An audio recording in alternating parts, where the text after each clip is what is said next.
everyone. This is Communications Breakdown.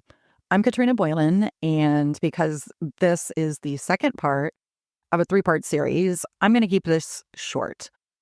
If you didn't listen to part one of this series on the state of health communication, I recommend that you stop and go do that. We introduce the students that you'll be hearing and give a little more background that might be helpful. These 3 episodes are part of a larger conversation that Tracy and I had after listening to some of our recent interns talk about health communication and the skills they're looking for to be successful in the workplace.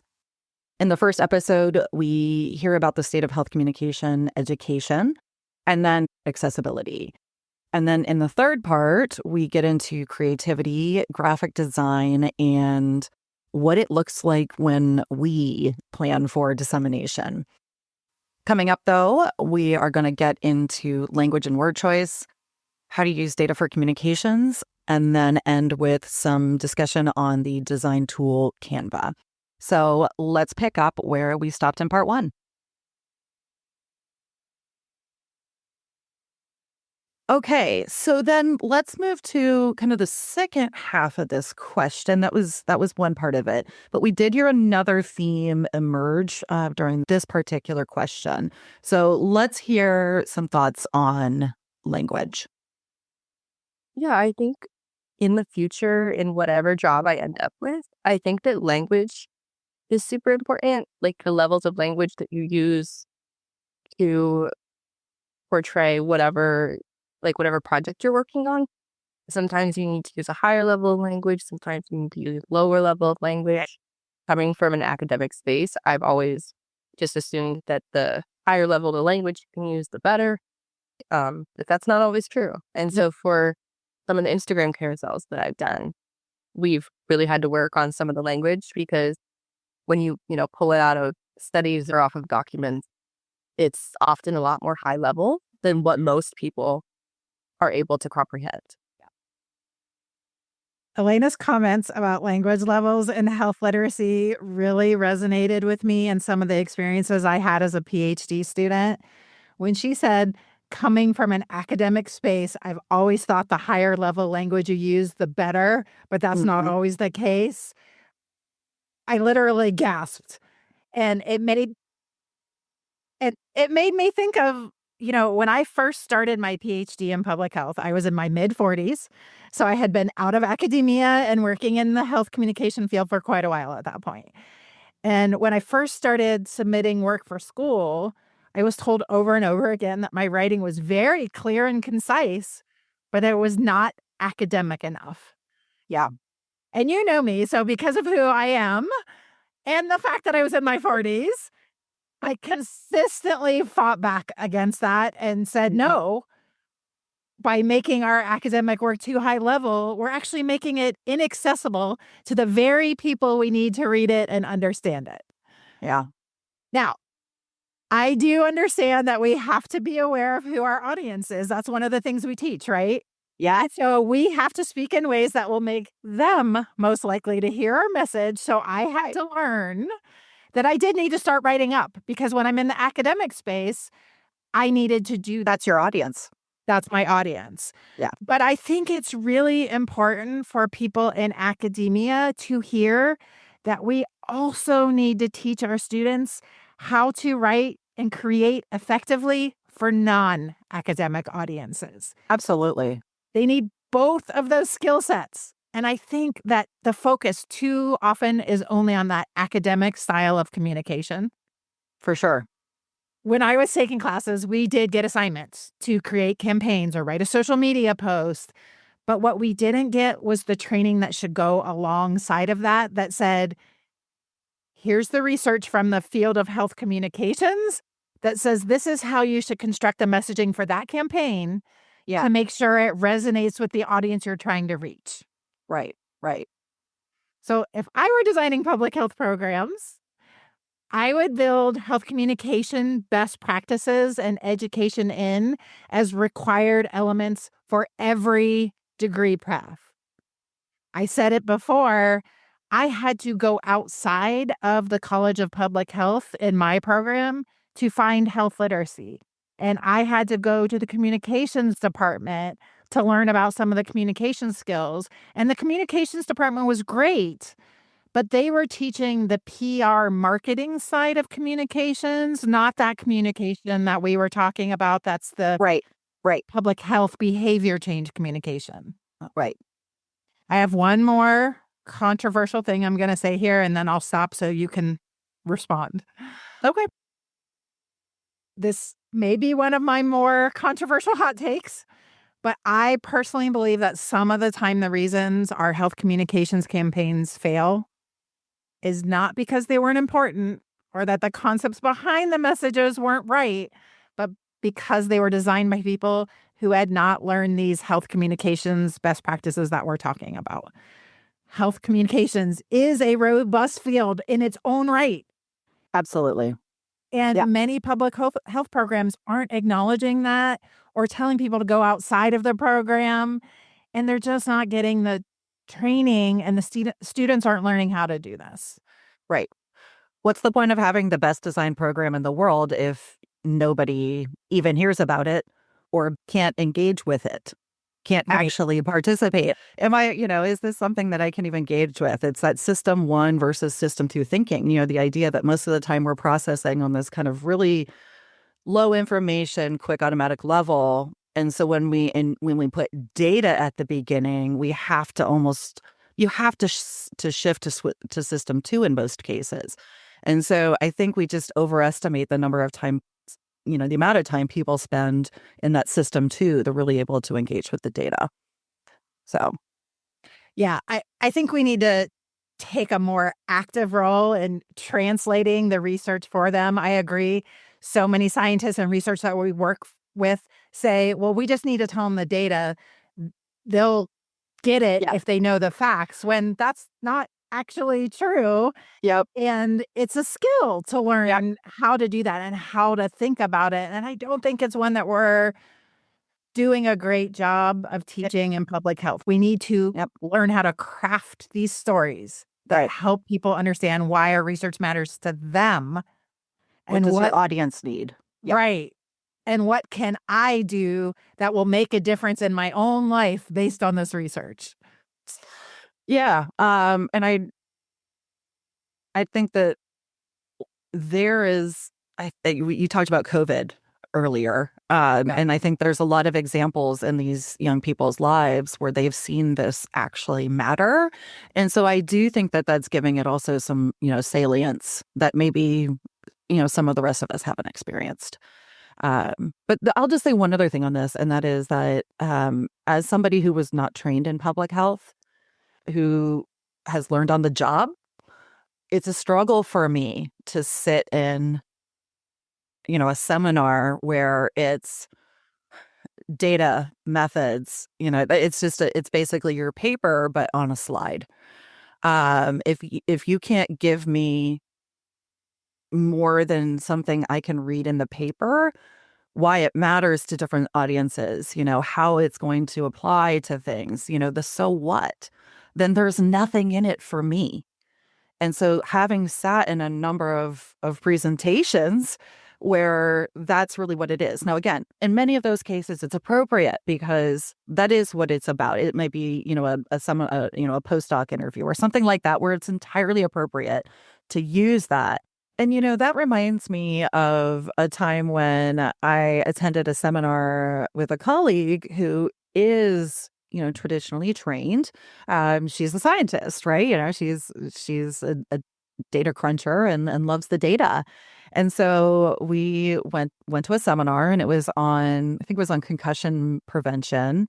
And the guy, if I recall correctly, was looking at, this is going to sound odd, I think, but the way woodpeckers' tongues created extra pressure in the cranium when they would peck at wood, so that they avoided the concussive effects of that motion, right? Because, that's similar to what we're experiencing as humans when we experience concussions. And so he was trying to mimic some of that technology, or some of that, not technology, because it's woodpeckers, right? But some of nature's, I guess, remedies to some of these issues. He was trying to figure out, could we harness that same effect. And so he had a product that he was testing out. And so he told this, in my opinion, wonderful story about the woodpecker and how it came to be and all of this and the team he was testing with and all of this. And I walked out of there and I was like, man, that was a great presentation. And the colleague that I was with was like, what are you talking about? That was a terrible presentation. Where was his data? Where were his methods? Where was, she needed much more rigorous scientific analysis for her to buy into his premise and buy into his message there. And so it was a great learning experience for all of us on this team, I think, of really understanding that you are probably going to have more than one type of person in your audience. And so how can you design something that at least tries to message to all of them or deliver what they need to hear? So I think about that a lot in our work, that in many cases we are talking to other scientists. And so there are times when jargon might be appropriate even. And so trying to, again, get really individual with what does this audience need, or what does the secondary audience need? What do different people in this audience need? I have seen some really, really great seminars in our larger institution where they do the science. The science is all there, but it's also, there's then this why this matters. What can we see beyond what I've published or what's in the data? What's the larger vision of this? And that sense of, so what? Why this matters outside of this room, or even to maybe somebody in this room who isn't in my field. We work in a large institution where just because you're my colleague doesn't mean our science is the same and that we understand the nuances of each other's fields either.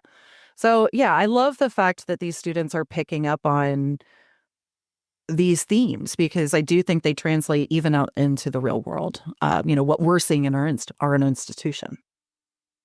Yeah, for sure. It's a really important set of skills that I would love to see more people learn how to do. All right. Well, so fortunately, our interns did learn how to do this. And so we did hear a little bit in a question. I asked them, what skills have you learned that you've already put into use? Again, we're going to go back to that theme here. And so let's hear what they had to say about what has been immediately useful to them. You have really taught me how to kind of create a story with whether it's statistics or creating an Instagram carousel. You've really taught me how to tell a story. And so I think that picking out the information that helps you tell the story, no matter what topic it's on, I think that is just super helpful. Definitely my Canva experience. I had already been a Canva user before my internship, but both you and Katie have taught me so much about the platform. It was like literally starting from scratch. Helped me with like shortcuts and also looking at it from the accessibility side. They've all become part of my normal Canva usage. And also I was taught how to do environmental scans, and I've recently put that into practice for my research assisting position this semester. I love this question because it tells us what they're really learning and what they find value in. Yeah. And I heard Elena talk about learning how to pick out which information to use that will help you tell a story. And no matter what form your communication is taking, she even talked about, whether it's a story of an Instagram carousel. And we know that many families are actually getting information from social media like TikTok and Instagram. And as a field, public health is not doing a great job of teaching our public health students how to really communicate and tell stories through platforms like those. Mm-hmm. And it's a really different skill set. And it is one you have to really have done yourself to be able to teach well. And in my experience, not many professors have enough experience themselves in this area to teach and give feedback on that. Yeah, it's probably a new enough concept that I think a lot of people out that are teaching the right now just might not have had that opportunity to learn that. That wasn't a part of what their educational experience or, their previous experience has been. But I think the thing for Elena is that, she's a communication student, and you had mentioned earlier that communications is not taught this angle. They're taught more about marketing and PR generally. And I believe Elena had kind of suggested that at her school as well. And so I thought this was a great example of why the School of Communications isn't the right fit for a lot of these skills either, because it's really an interplay of all of these things. It's not kind of the pure marketing PR stuff, but there are elements of it. But there are elements of the public health side as well. And so that's where HealthCom really does exist, is one foot in more of that marketing PR kind of angle, but also everything's got to be evidence-based. So I really enjoyed the fact that Elena highlighted this as something she's already been able to put to use. Yeah, and to be fair, I think we need to be learning more from the field of communication about those PR and marketing Oh, sure. skills, and we'll talk again about that, but it's For sure. important to have both, For right? sure. Right.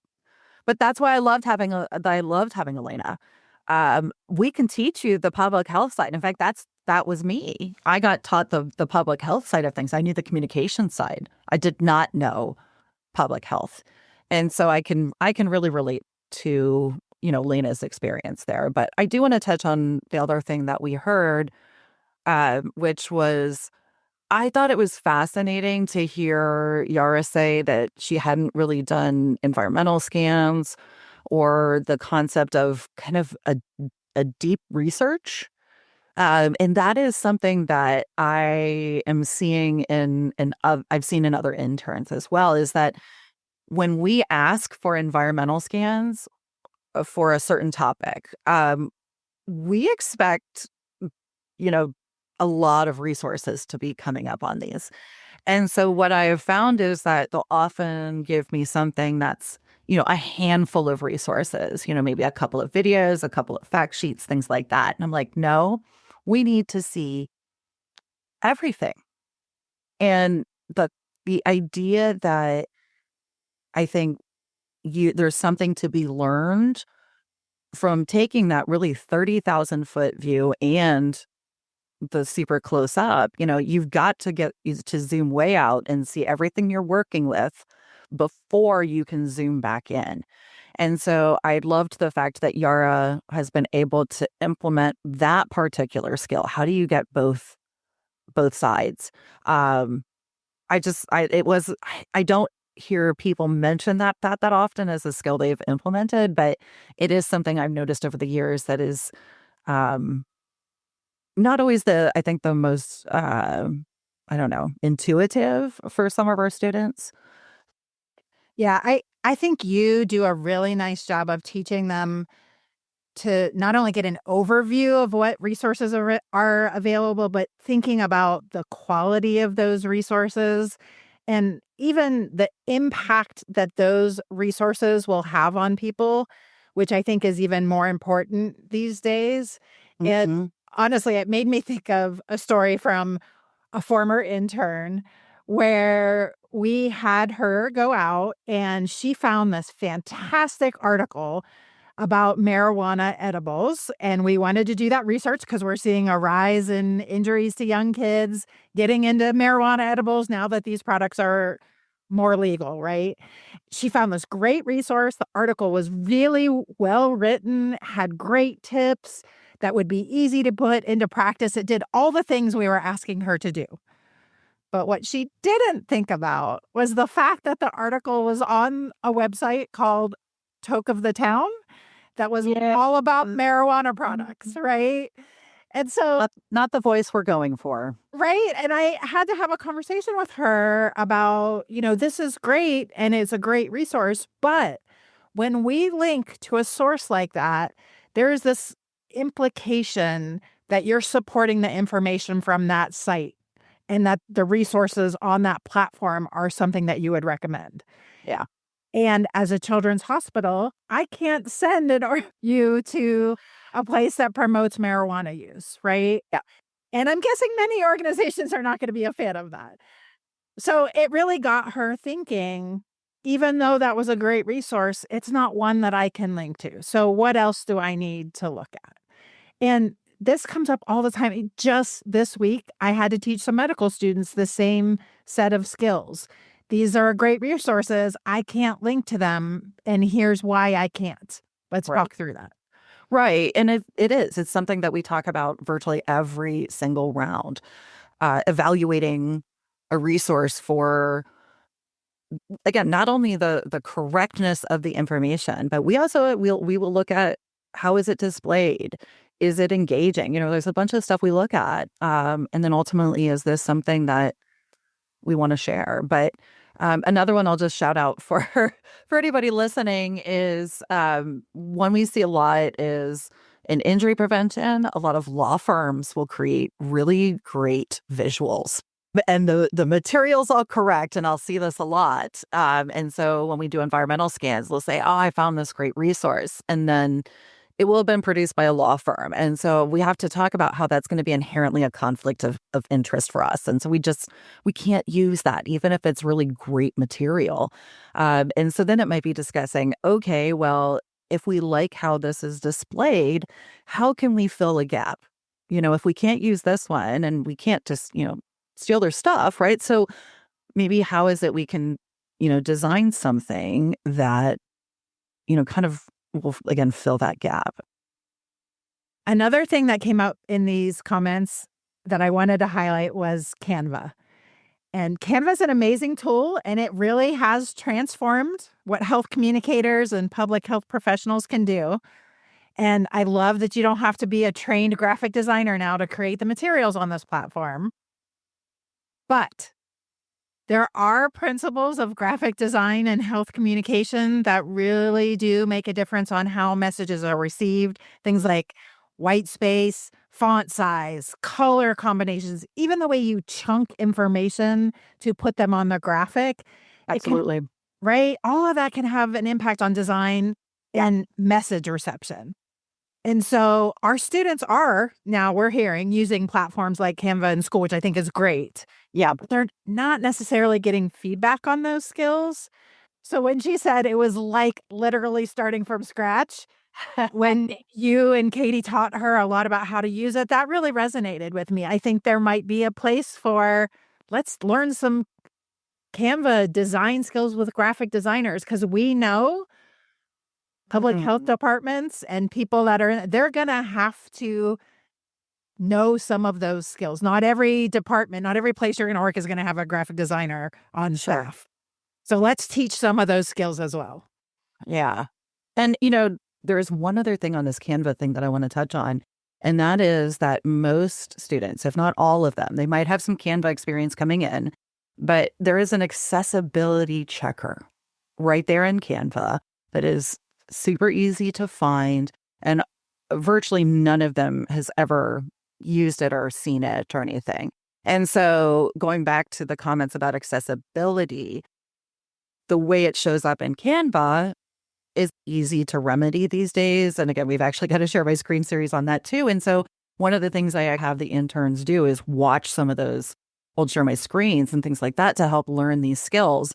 But Canva does make it super easy to check this accessibility, the accessibility of your documents. And so I love the fact that Yara has been able to learn, again, not only those principles of graphic design, but how to integrate other things that she has found important in health communication. Yeah, that's a great point. I think a lot of professionals don't even realize that's there. Yeah. So, all right, folks, that's it for this second part of our conversation on all things health comm as seen through the eyes of students and future young professionals. The third part of this set continues on the thread of graphic design and creativity. So definitely check that out. As always, thanks for listening, and please do like, share, subscribe, and comment. You know the drill. So we'll see you then for part 3. Thanks, everyone.